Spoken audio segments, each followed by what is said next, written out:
Years ago, after graduating college and prior to getting into recruiting, I worked as a manager for a large retailer. As a member of the management team, one of my rotating responsibilities was to respond to burglar alarms generated by the store's security system.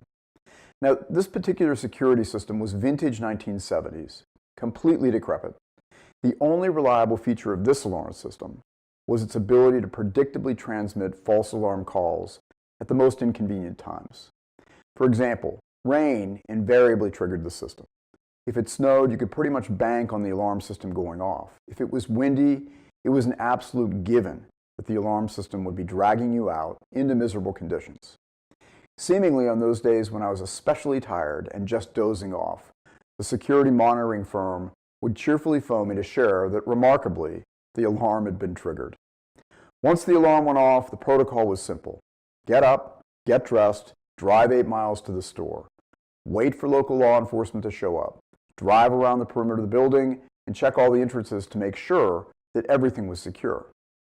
Then, we would walk inside the building and assure that there weren't any issues, and to make certain that no nefarious intruders had chainsawed through the roof of the building to pilfer the store's contents.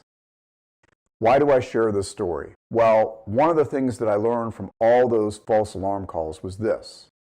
I discovered that my best time of day wasn't 2 a.m. or 3:20 a.m. or 4:13 a.m.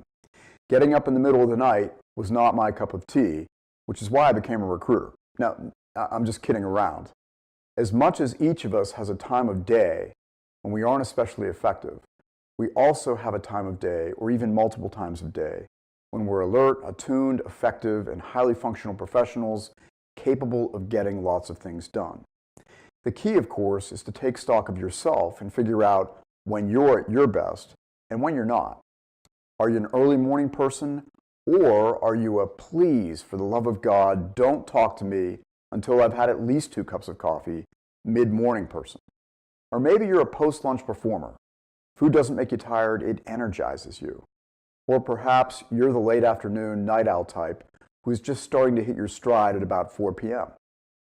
Whoever you may be, there really is value in not only knowing your peak performance windows, but also putting considered thought into what activities you do and when you do them, so that you can better appreciate whether your most important activities are getting the best part of your day.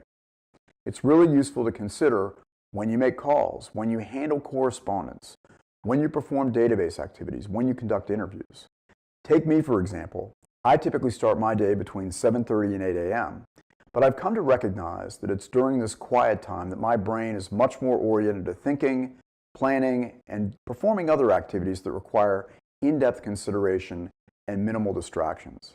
I've also come to realize that I'm great at banging out more transactional activities at the back end of the day, so I tend to handle correspondence, status calls, emails, and other quick communications during this time frame. I tend to do meetings and interviews and related tasks during the middle of the day. But it's taken me a while to figure out what my brain seems best poised to handle at different times of day, and optimizing how I use time remains a work in progress.